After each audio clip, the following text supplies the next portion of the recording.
Hi everyone and welcome back. Today I'm playing with the new art journaling selection kit by Stamperia. This is a Halloween themed kit. Let's take a look on what's included. We are going to start with a junk journal, and this is a booklet that is going to give you lots and lots of elements to play with. Pumpkins, bats, black cats, cleverly designed so that you can go for a cute Halloween project as well as for a more darker gothic one if you are into that kind of style.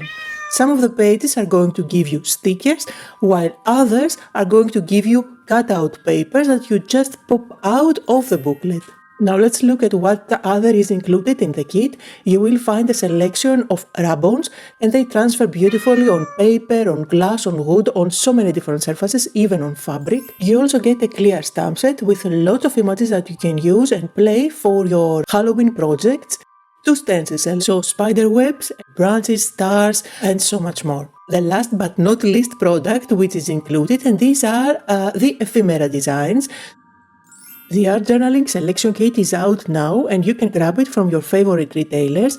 Down below in the description you can see some links. Thank you all so much for watching and I'll see you all next time.